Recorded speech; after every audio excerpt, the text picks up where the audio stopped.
I still remember the first time he told me to change. It was a soft voice, almost sweet. "Try this one instead, love. It looks better on you." At first, I thought it was cute, like he cared. Like he had an eye for fashion. But then, the pattern began. Subtle, careful, deliberate. "This one's too tight. That shows too much. Don't wear makeup today. You look better natural." I laughed it off. I told myself, this is what happens when someone loves you. They protect you. And so, I stopped wearing the red lipstick I loved. I pushed my favorite heels to the back of the closet. I started dressing in oversized cardigans, long sleeves. Just to avoid his stares of disapproval.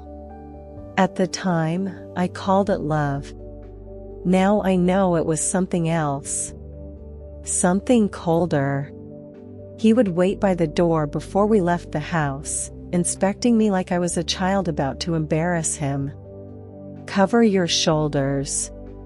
What are you trying to prove, Mariana?" I'd nod. Smile. Obey. I didn't want to fight. Not because I was weak, but because I wanted peace. I wanted love. And I truly believed he was doing it for me. There was one day. I had a shoot, my last real modeling job. He came with me, stood in the corner of the studio like a shadow. The moment I put on the dress, the stylist smiled. "You look stunning," she said. But he didn't. He walked up to me, took off his jacket, and wrapped it around my shoulders. "Let's go," he said. "You're not doing this." I lost that job. But worse, I lost a part of myself that day. And I told no one. Not even Diana. Not even my sister. He said things like, "You're my wife now. That means something. You represent me. You don't need to show off anymore. You have me." I gave up photo shoots. I deleted my portfolio. I stopped taking calls from agencies. He even changed my email password, saying he'd manage my offers from now on. My world got smaller and smaller. And the tighter it became, the more I convinced myself that it was okay. Because love is supposed to be a little jealous, right? That's what I told myself. That's what he wanted me to believe. There is a moment when you stop recognizing your own voice. It's not sudden, it fades over time, like colors exposed to too much sunlight. At first, it's subtle. You speak softer in conversations. You hesitate before sharing opinions. You start choosing silence, not because you have nothing to say, but because saying the wrong thing could start a storm. I never imagined that the woman who once stood on catwalks, confident and radiant, would one day question the value of her own words. But that's what happened. And it didn't take chains or screaming to get me there. Just repeated looks of disapproval. Just the way he sighed when I spoke too loud. Just the way he rolled his eyes when I wore lipstick on a day he didn't approve. Control doesn't always scream. Sometimes, it whispers until you forget how to speak. There was a time I couldn't pass by a mirror without smiling. Not because I thought I was perfect, but because I saw strength in my reflection. I saw a woman who had fought for her space in a world that constantly told her to shrink. I saw purpose. Fire. Life. But slowly, the mirror became a stranger. The woman looking back at me had dimmed eyes, lips pale with absence, and posture that bent under invisible weight. I started avoiding mirrors altogether, not out of vanity, but out of grief. It hurt to see what I had become. Not ugly. Not old. Just erased. At home, I walked on eggshells, measuring every movement. I knew how he liked the plates arranged, which mugs were acceptable for guests, how he preferred the living room to smell of lemon and not vanilla, because vanilla reminded him of his ex.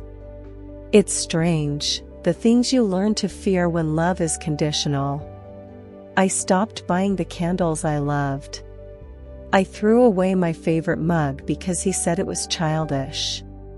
I deleted songs from my playlist because the lyrics were too provocative. I used to dance in the kitchen while cooking. Now, I cooked in silence, carefully. Because joy, too, became something he monitored. He didn't hit me. Not yet. And for a long time, that made me believe it wasn't abuse. I used that line to justify staying. He's not violent, I'd whisper to myself. He's just intense. But deep inside, I knew better. Emotional wounds bleed in silence. They don't leave bruises on your skin, they bury themselves in your mind. And I was bleeding. Friends started drifting away. Not because they didn't care, but because I stopped calling. I stopped attending birthdays. I stopped answering texts that made him uncomfortable. Why is she texting you at night? What did she mean by that emoji? Don't you think it's disrespectful to talk about our relationship with others? I grew isolated, surrounded only by his voice. And when his voice became the only one I heard, it became the only truth I believed. He called it protection. He called it love. But love shouldn't make you afraid to exist. There were days I tried to resist. Small rebellions, like wearing mascara or curling my hair when I knew he'd be home late. I told myself, I'm still me. I'm not lost. But the moment he'd walk through the door, one look was enough to shatter that illusion. He'd glance at my face, squint, and ask, "Are you going somewhere?" The message was clear, beauty wasn't for me. It was a threat. And so I wiped my face clean, once again. I missed color. In my wardrobe. In my routine. In my laughter. Everything had become muted. My sister Diana was the only one who dared challenge him. She came over one afternoon and brought me a dress, red, tight at the waist, bold. She held it up like a flag of freedom. "This is you," she said. "Not that beige ghost you've been wearing." I smiled, but I didn't try it on. Diego would come home soon. And even though he wasn't there, I could already feel his judgment pressing on my skin. I folded the dress and hid it in a drawer I never opened again. That night, he asked, "What did your sister bring?"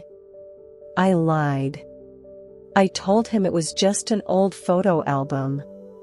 I hated myself for lying. But I was more afraid of telling the truth. Fear doesn't always come in the form of screaming. Sometimes it comes in silence, in the way you anticipate anger before it even arrives. I could read Diego's mood by the way he closed the door. A soft close meant he was in good spirits. A sharp click meant I had to be careful.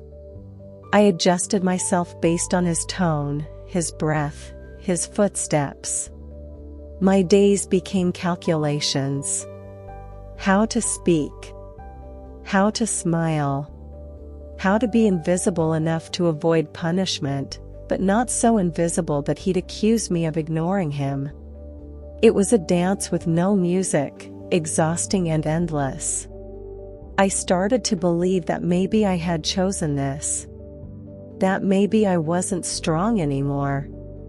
After all, if I had really been the woman I used to be, I wouldn't be here, would I? I started thinking that maybe I was dramatic, too sensitive, too emotional. He told me those things often. You always make things bigger than they are. You're just emotional. You need to grow up, Mariana. And after hearing something enough times, you start believing it. Even if it's not true. Especially when it's not true. I tried to write again. I opened a notebook one morning, while he was out, and wrote the word freedom at the top of the page. But I didn't know what came next. What does freedom look like when you haven't felt it in years? When your dreams are wrapped in someone else's rules? I closed the notebook and hid it behind the bookshelf. The word remained there, alone. Just like me. One night, I found one of my old modeling photos tucked in the back of a drawer. I was wearing a silver dress, smiling, alive. The woman in the photo had eyes that challenged the world. I looked at her, and I felt both admiration and sorrow. I missed her. I mourned her. And I wondered, would she recognize me now? Would she still believe in me? Or would she pity me for surrendering?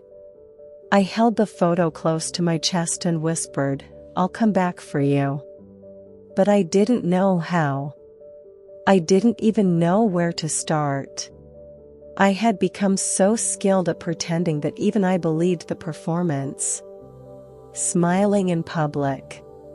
Laughing with him in front of others. Saying, "I'm fine," when inside, everything was broken. And that was the worst part, not the control, not even the silence. The worst part was losing the ability to scream. Because once you stop screaming, you forget how to ask for help. I lived like that for longer than I care to admit. Wearing the mask he gave me. Avoiding mirrors. Smiling for peace. And crying only when the lights were off. But even masks crack. Even silence gets loud. Even broken wings remember how to fly. And deep inside me, buried beneath fear, guilt, and obedience, something was beginning to stir. It wasn't rage. It wasn't revenge. It was the faintest echo of my own voice, returning from exile. A whisper that said, "This is not who you are." I used to think that abuse had a clear shape: fists, bruises, broken bones, screams loud enough for neighbors to call the police. I thought it was something you could point to and say, "There. That's abuse." But I was wrong. Some of the deepest wounds don't leave a mark on the skin. They settle quietly under it. They sit in your stomach, your throat, your chest. They hide in your hesitation, in your silence. They disguise themselves as love, as care, as protection, and by the time you realize you're bleeding, there's no blood to prove it. Diego never hit me in the beginning. And because of that, I excused everything else. The way he slammed the door when I didn't cook what he liked. The way his eyes turned cold when I didn't answer a message fast enough. The way he ignored me for hours if I wore something inappropriate to a family dinner. I told myself these were just bad moods, moments of stress, things I could fix by being better. I thought if I just did everything right, he'd return to being the man who once kissed my forehead and told me I was everything he ever dreamed of. But the man who said those words, he was disappearing. And the one who replaced him no longer whispered affection. He gave orders. At first, it was in private. He'd raise his voice when no one else was around. He'd call me dramatica when I cried. He'd mimic my tone, mock my expressions, tell me to calm down when I tried to explain how I felt. And I did calm down. Every time. Not because I believed I was wrong, but because I was scared of what would happen if I didn't. The isolation became physical too. If I had makeup on, he'd wipe it off. If I did my hair, he'd mess it up. He said it was to humble me, to make sure I remembered that I didn't need to be attractive for anyone else. That my beauty belonged to him and only him. I stopped going to salons. I stopped painting my nails. I stopped existing outside of what he allowed. Then came the first time he grabbed my wrist. It was a cold Tuesday morning. I had received a message from a former colleague, asking if I'd consider joining a campaign, nothing extravagant, just a short photo shoot for a charity event. I smiled, for the first time in weeks. It felt like a piece of the old me knocking gently on the door of my new life. I didn't hide the message. I told him about it at breakfast, excited, hopeful. His reaction was a slow burn. First, silence. Then, the clink of his spoon against the mug. Then, the stare. "You're not going," he said. I laughed softly, unsure if he was joking.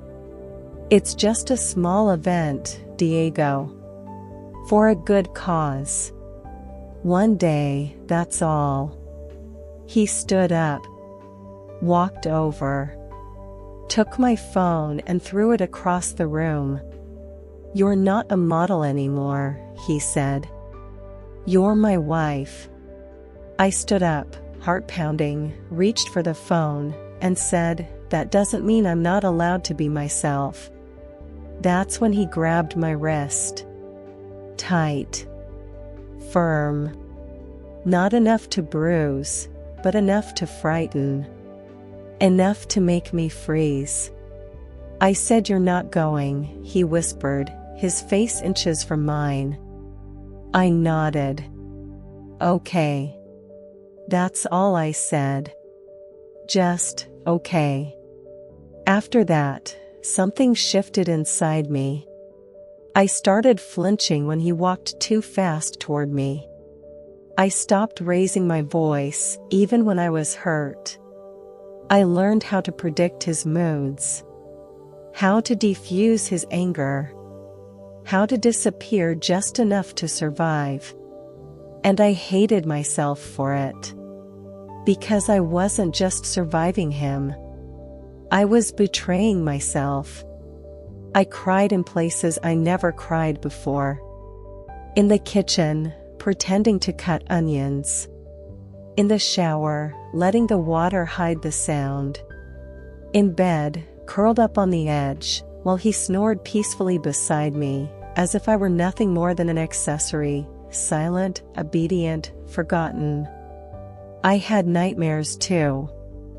Dreams where I was screaming, but no one heard. Dreams where I was trapped in a room full of mirrors, and every reflection showed a different version of me, one angry, one broken, one whispering for help, and none of them could touch the glass. I remember once I sat with Diana and almost told her everything. We were having coffee on the balcony, and she mentioned how tired I looked. I opened my mouth. I had the words ready. "He's hurting me. I don't know who I am anymore.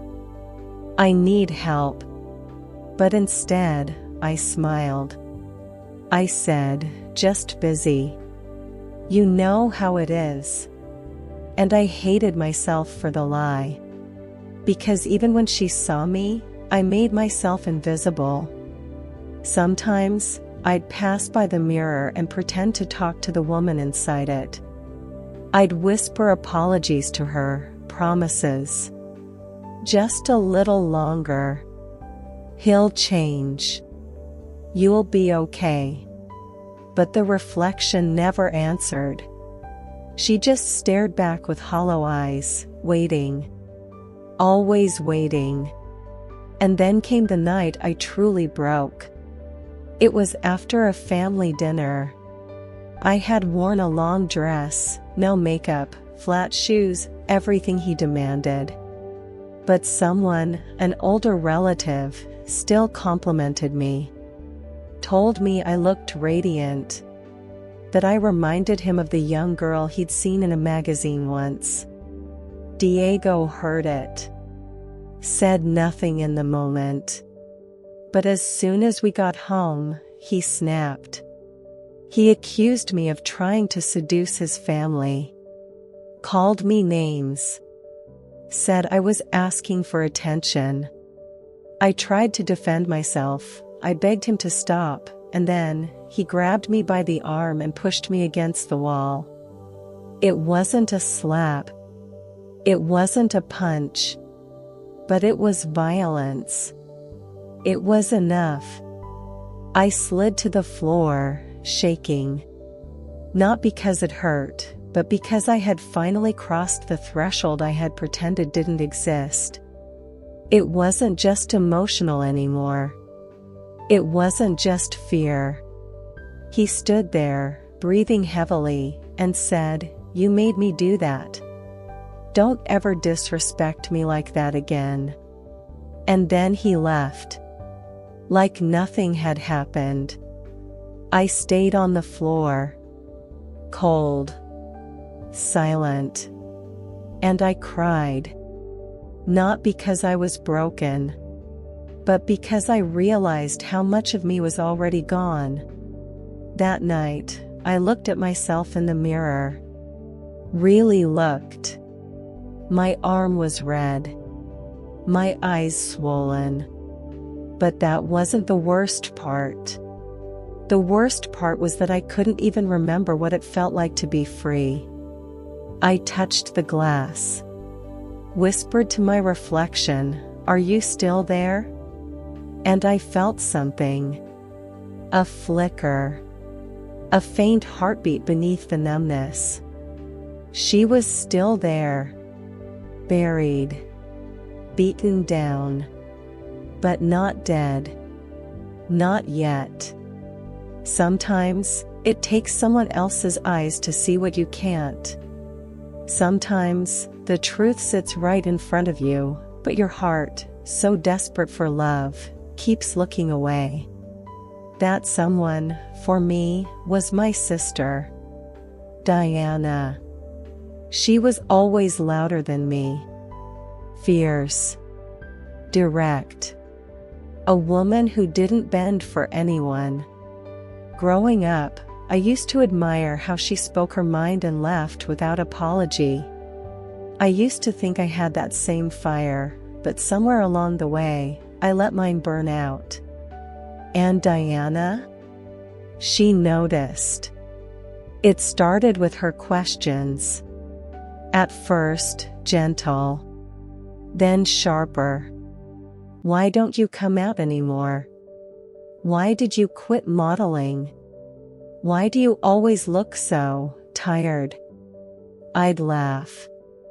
I always laughed. It was easier than explaining. I told her things were fine. That Diego and I were just adjusting to married life.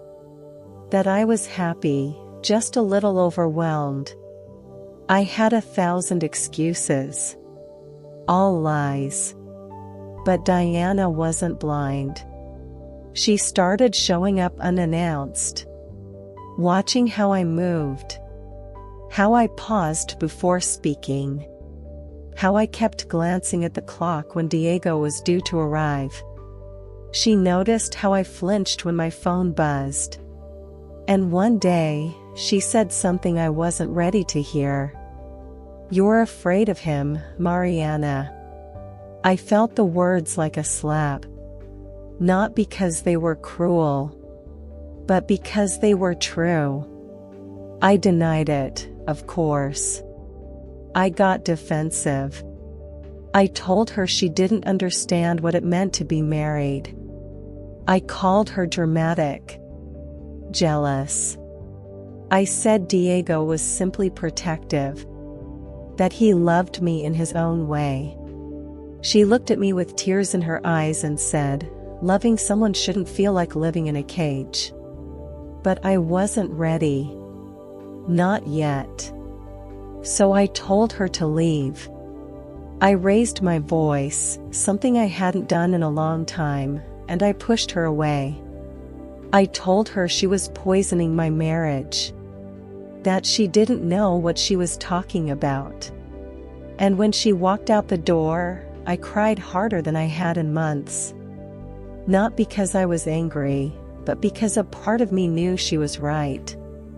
Days passed. Then weeks. Diana stopped calling. She gave me space, maybe hoping I'd come to her on my own. I didn't. I buried myself in the routine Diego created for me, cooking, cleaning, smiling, obeying. But something had shifted inside me. Her words echoed in my mind like whispers that wouldn't fade. "You're afraid of him." One evening, I found an old photo album in a drawer. Inside, pictures of me and Diana as kids.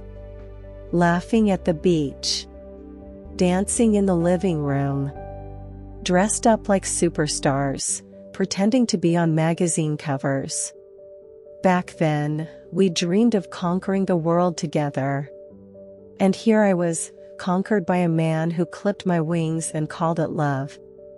I stared at one photo in particular, me, at 19, in a red dress, barefoot, standing on a rooftop. Arms open, hair wild, eyes on fire. That girl would never have allowed this.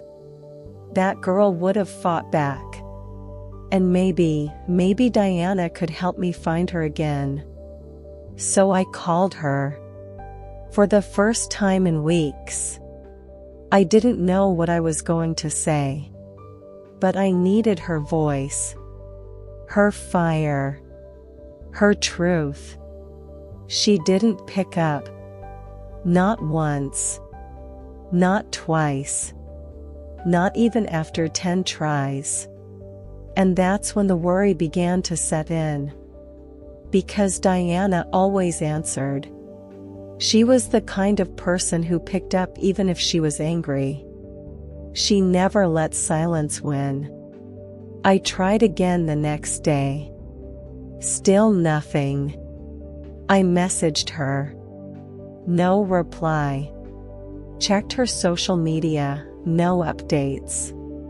Her last post was days ago. I tried not to panic. Told myself she was just busy.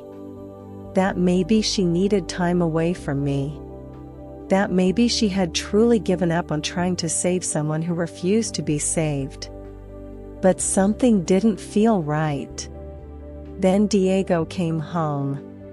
He was in an unusually good mood. Smiling. Whistling. Saying things like, "You see, amor? Peace at last." Sometimes, cutting people out is what saves the marriage. I looked at him. Really looked. And for the first time, I wondered what he was hiding. I asked if he'd heard from Diana. His eyes flickered. Just for a second. A hesitation. Then the lie. No idea, love. Probably off partying somewhere like always. You know how she is. But I didn't believe him. For the first time, I felt it in my bones, something was wrong. Something dark. The next morning, I woke up early. I couldn't sleep. I kept thinking of her face, her voice, her warnings. And then I found it, a tiny object behind my nightstand. A feather. It was white, pure, soft. And it made no sense. Diego hated birds. We didn't have pillows like that. The windows had been shut for days. But the feather was there. I held it in my hand, and for some reason, I thought of Macario. He was the building maintenance man. Quiet, kind, always respectful. I hadn't seen him in a while. And then, the thought hit me like thunder. What if Diana had come to see me? What if something happened, and he was the only one who saw? I left the apartment without telling Diego. I was shaking. My heart was beating so fast I thought I'd collapse on the stairs. I ran to the building service corridor. Knocked on Macario's door. No answer. But it was open. Inside, silence. An empty cot. A half-eaten sandwich. And another feather. I stood there, stunned, until I felt a hand on my shoulder. It was Macario. Out of breath. Eyes filled with urgency. "I've been looking for you," he said. "We need to talk. About your sister." And that's when everything changed. He told me things I didn't want to hear. That Diego had met with Diana in secret. That there had been shouting. That Diana had left his office and never come home. That Macario had seen someone suspicious lurking near her building. He didn't have proof. Just instincts. And the feather. The same kind he always kept in his pocket, from the birds he fed on the roof. He gave it to me and said, "I tried to warn her. I tried to help." My hands trembled. My knees nearly buckled. All this time, I had ignored my sister. Pushed her away. Chosen a man who lied over the woman who loved me unconditionally. And now, she was gone. But the fire she planted inside me, it was no longer a whisper. It was a scream. And I would follow it, no matter where it led. Even if it meant finally facing the man I married, and the truth I had feared for far too long. I never believed in signs. I believed in logic, in patterns, in facts. I built my life on concrete steps, realistic goals, carefully drawn timelines. And yet, there I was, standing in the middle of a quiet maintenance room, holding a feather in my hand, trembling like a child who had just seen a ghost. The feather was soft, white, almost glowing under the dusty light. And for reasons I couldn't explain, I knew in my bones, this wasn't a coincidence. It was a message. A symbol. A warning. Or maybe, a gift. Macario looked at me like someone who had been waiting too long to be heard. He wasn't dramatic. He didn't raise his voice. But his silence was heavy, like a man who had carried a burden alone for too long. And now, he was ready to put it down. "I saw your sister," he said, finally. My breath stopped. "She came here. Days ago. She was worried. She said she had proof. Something about your husband. She looked scared, Mariana." I tried to speak, but nothing came out. My throat tightened. My hands were ice. Macario continued. "I tried to keep her safe. I told her not to go back, but she insisted. Said you needed to know. Said you were in danger, and she wouldn't leave until you opened your eyes. I closed my eyes, as if I could rewind time. As if I could go back to the last time I saw her. She had been angry, desperate, trying to help me, and I pushed her out. I told her she didn't understand. That she was just jealous. That Diego loved me. That I was fine. I was so blind. And now, she was missing. Macario stepped closer, placed the feather in my palm, and said something I'll never forget. Sometimes, when people are trapped in darkness, it takes a stranger with no fear of shadows to help them find the light again. I don't know why, but those words cracked something inside me. I started to cry. Not softly. Not silently. But with the full weight of every choice I had made. Every warning I ignored. Every truth I refused to see. Macario didn't ask me to stop. He didn't look away. He let me collapse into the truth I had run from for too long. When I finally spoke, my voice was hoarse. Do you know where she is? He shook his head. No. But I know she didn't just vanish. And I don't think your husband is innocent. The words hung in the air like smoke. I nodded slowly. For the first time, I didn't defend Diego. I didn't make excuses. I didn't reach for lies to protect him. I simply said, I believe you. We made a plan. Quiet, careful, deliberate. Macario said he would watch Diego from a distance. Look for patterns. Collect what evidence he could. I would act as if nothing had changed. I would keep pretending. Keep smiling.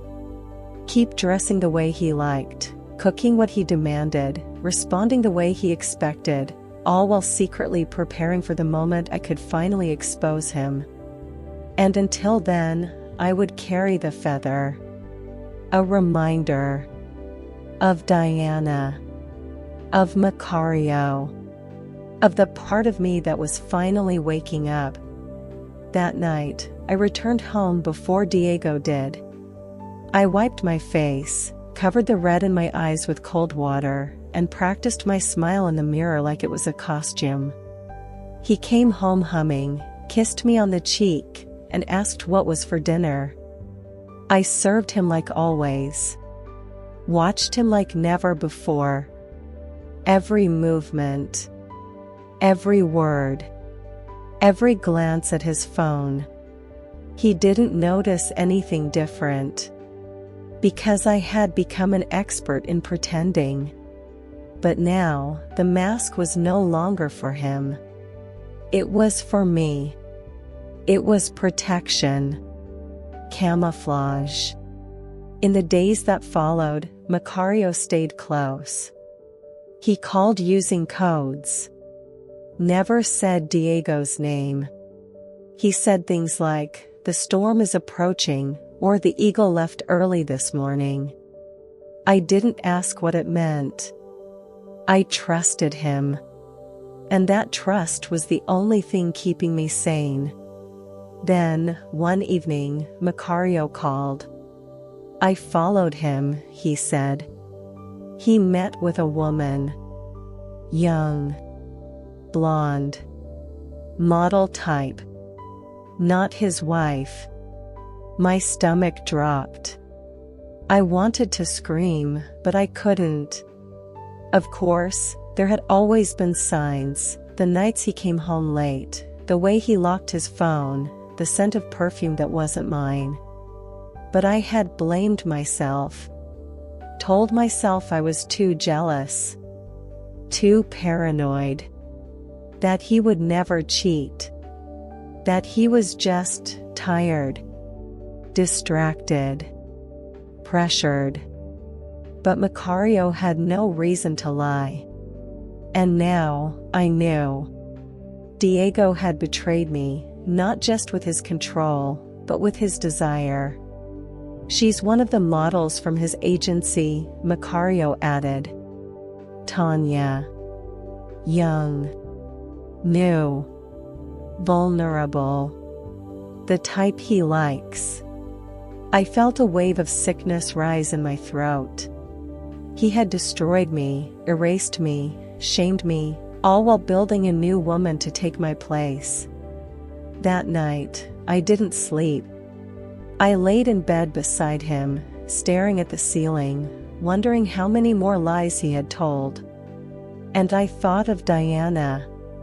Alone. Somewhere. Silenced. And I made a promise. I would not be the next woman to disappear. Macario and I met in secret. Behind the storage shed near the alley behind our building. He showed me photos. Screenshots. Messages. Enough to raise suspicion. Enough to shake the walls Diego had built around me. And then he said, "We need proof. Real proof.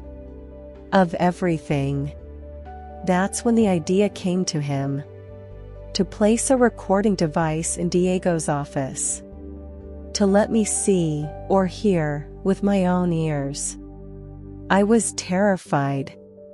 But I agreed. Because fear had ruled me long enough. Now, it would fuel me. We waited for the right moment. And finally, it came. Diego had a meeting scheduled with Tanya after hours. Alone. I knew the place. I had cleaned that office myself. I had brought him coffee there, smiled for his coworkers, played the doting wife like a good actress. Now, I would play one last role.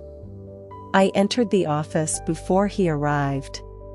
Macario kept watch. I placed the device under the desk. Then, I waited, not outside, but hidden, behind a curtain in the small conference room next to his desk.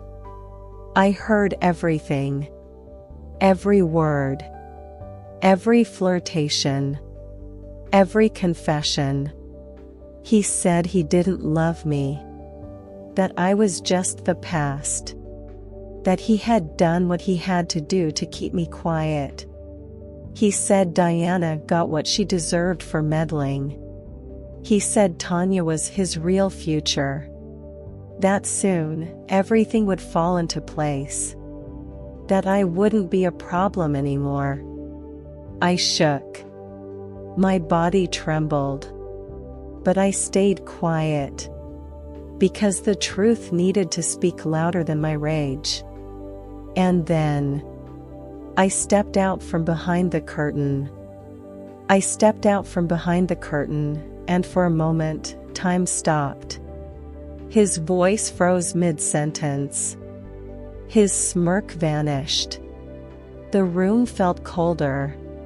The same man who had once held me in his arms and whispered promises of love and forever was now looking at me like I was a ghost. But I wasn't a ghost. I was very much alive, and for the first time in a long time, I felt powerful. He stood there, stiff, trying to form words, but all he could manage was, "Mariana, what are you doing here?" I didn't answer. I didn't need to. I let silence weigh on the moment. I wanted him to feel what I had felt for years, confusion, fear, uncertainty. I wanted him to finally be the one shrinking in the room. Tanya, the woman sitting at his desk with her hands still near his, looked between us with wide eyes. I didn't know," she whispered. "He told me he was single." Of course he did. Diego tried to step forward, but I raised my hand. "Don't," I said. My voice didn't shake. He paused, watching me like he no longer knew who I was, as if the mask he had forced me to wear had finally slipped, and the woman behind it scared him. "You lied," I said. "You manipulated me. You isolated me. You destroyed my dreams, my relationships, my sister, and for what? Control? Power? Your own ego?"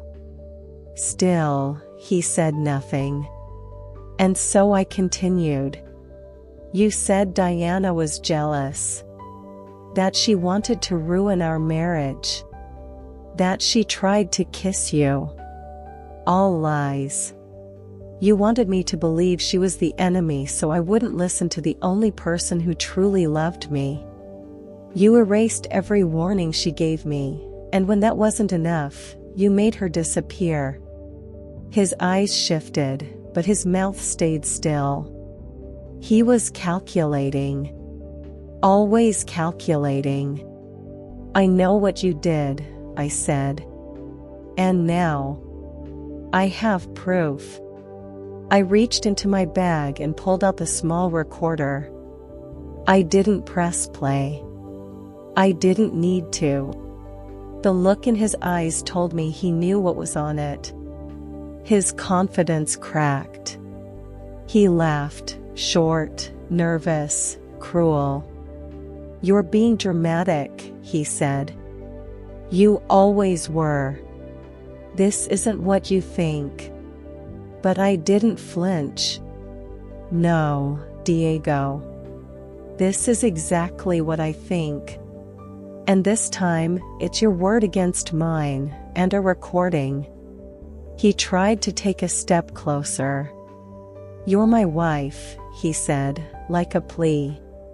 "Don't do this. We can fix it." I stared at him. "No. We can't. Because I was never broken, you were." Tanya stood up then, took her purse, and without another word, walked out of the office. I didn't follow her. I didn't need to. This moment was mine. And it was far from over. Diego's charm was gone now. He was unraveling.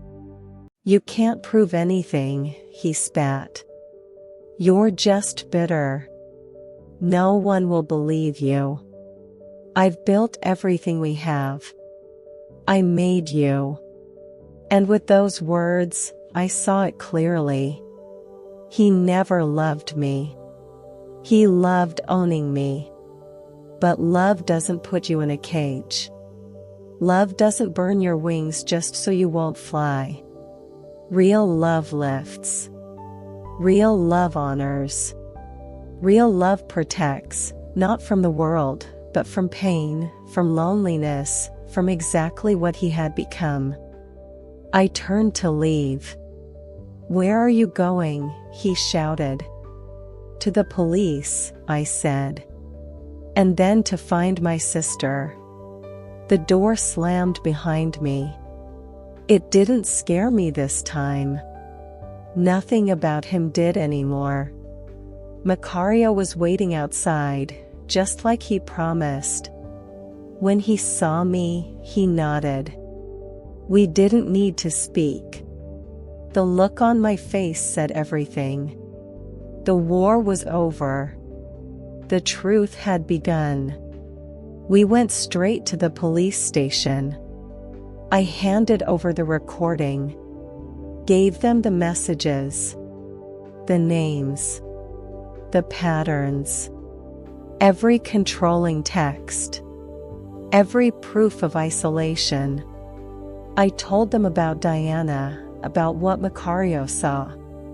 And this time, they listened. It didn't take long. By the time we returned home, Diego's apartment was surrounded. He shouted, cursed, demanded answers.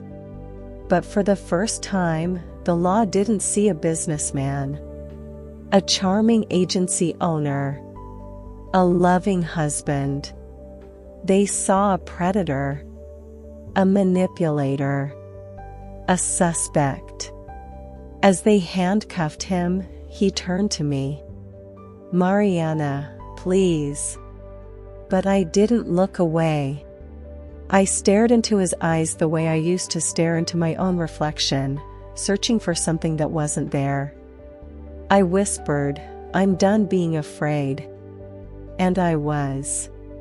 That night, the apartment felt empty, quiet, but not lonely. For the first time in years, I slept without checking the locks 5 times. Without listening for footsteps. Without preparing for a voice raised in anger. I woke up to silence, and it was beautiful. A few days later, the doorbell rang. It was Diana. Tired. Pale. Bruised, but breathing. Alive. The moment I saw her, I collapsed into her arms, sobbing. "I'm sorry," I whispered. "I'm so sorry I didn't believe you."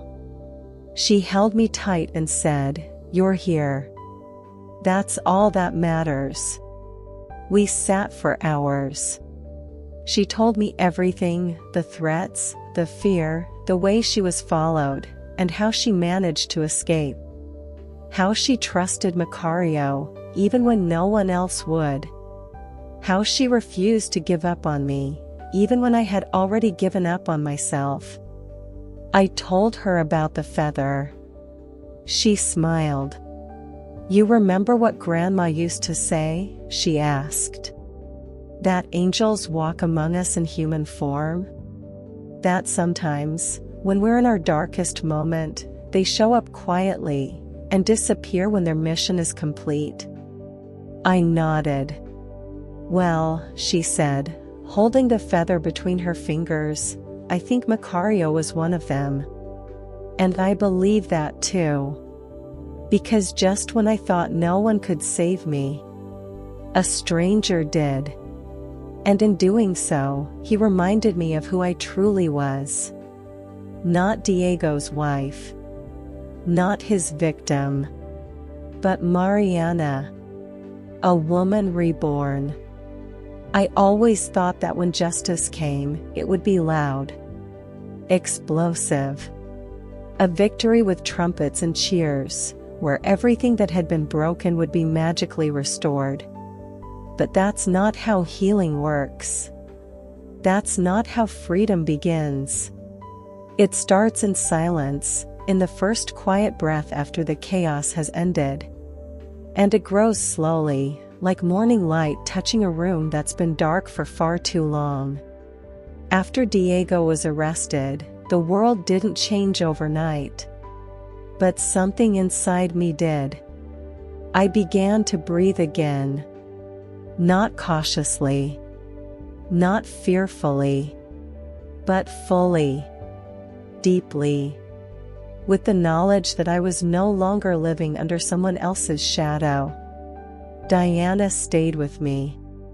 We were 2 women relearning how to be sisters, how to share space without pain between us. The guilt I carried was still there, heavy, unforgiving, but she didn't let it consume me. She held me, listened to me, and reminded me that survival was not weakness. That choosing to walk away, even if it took too long, was still choosing life. One afternoon, we were sitting on the balcony. The sky was pale, almost white, and the breeze carried the scent of something familiar, warm bread, maybe, or jasmine. I held the feather in my hand again. The one Macario had left. It had become more than just an object. It was a question. A symbol. A mystery I still didn't know how to explain. "Have you seen him?" I asked Diana. She shook her head. No one has. Not since that day. We had both searched, asked around, but Macario was gone. His room was empty. His belongings vanished. Even the building's records said nothing. It was like he had never existed. Except he had. He saved us. And then, he disappeared. I told Diana about the moment I first found the feather. How I had held it in the middle of my apartment, confused and shaken, and somehow knew I wasn't alone. She leaned back, eyes soft. "You remember what Grandma used to say?" she asked again. "About the angels?" I nodded. Yes. That they walk quietly. That they don't come with wings or trumpets, but with eyes that see pain others ignore. With hands that heal without asking for thanks. I looked down at the feather. It shimmered slightly in the sunlight. Almost like it was glowing from within. "Do you think he was one?" I asked. My voice was barely above a whisper. Diana didn't answer immediately. She took a long breath, the kind that carries memories too deep to name. "I don't know what I believe," she said. "But I know this, he saw you. When no one else did. He listened. He helped. And then, he left. Not because he didn't care. But because his job was done." We sat in silence for a while, the kind of silence that doesn't need to be filled. And for the first time, I felt something new, peace. Not the peace Diego demanded, the one that came from obedience and fear. This was different. It was quiet. Honest. Mine. That night, I dreamed of Macario. He was standing at the edge of a forest, surrounded by birds. His eyes were kind. His smile warm. He didn't speak, but I felt his voice like wind in the trees. "You were never broken," it seemed to say. "You were just hidden." I woke up crying. But it wasn't sadness. It was release. I walked to the window and opened it wide. The breeze entered softly, carrying the scent of something new, something fresh. And on the windowsill, resting gently like a message from another world, was a second feather. I don't know how it got there. I don't need to know. Some things just are. In the weeks that followed, I began to rebuild. Not just my home or my routine, but myself. I opened my old notebooks, covered in dust. I wrote for hours, not about pain, but about freedom, about rebirth, about the quiet strength of women who rise even when the world tries to bury them. I pulled out my modeling portfolio. I cried when I saw the old photos. Not because I missed the girl in them, but because I could finally see her clearly again. She was never lost. Just silenced. And now, her voice had returned. Diana helped me create new content. She brought her camera, her laughter, her stubborn love. We took new pictures. I posed without fear. Without guilt.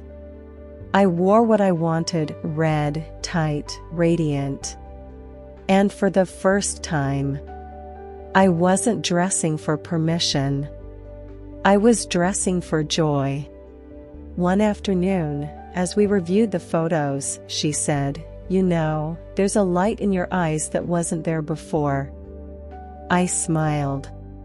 "I think it's because the mask is gone." We both cried.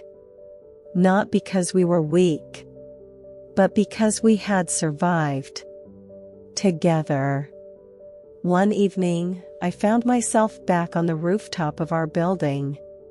The same place I had once stood as a teenager, arms open to the wind, dreaming of everything I'd one day become.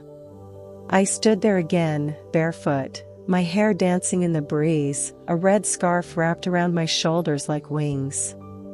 I closed my eyes and whispered, "Thank you." To my sister. To my younger self. To the stranger who saw me.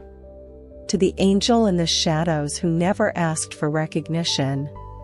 And as the wind swirled around me, I felt something soft brush against my hand. Another feather. I held it close. Pressed it to my chest. And I knew. Even in a world that can be cruel, there is grace. Even in darkness, there are people who will light a flame for you.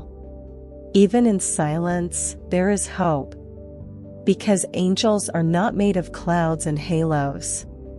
Sometimes, they wear old boots, carry toolboxes, speak little, and leave behind feathers when their work is done. For a long time, I thought choosing myself was selfish.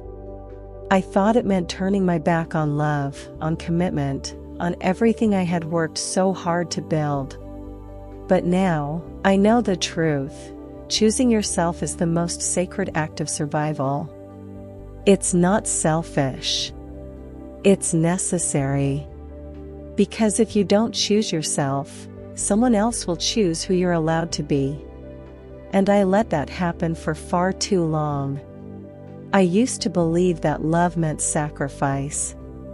That if I gave enough, changed enough, apologized enough, loved enough, I could make him happy. I could keep the peace. I could avoid the storm. But the truth is, peace built on silence is not peace. It's surrender.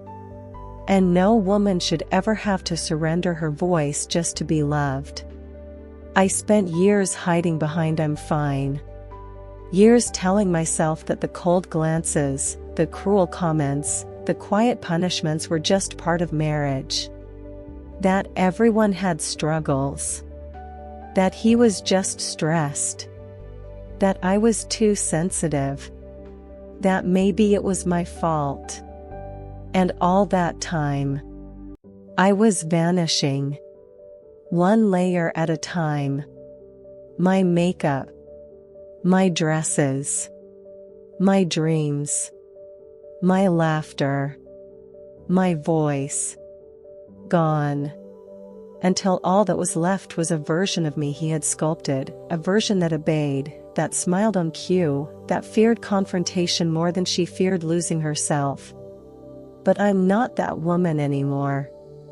The day I stood in his office and revealed the truth was the day I began to reclaim what he had taken. My power. My worth. My name.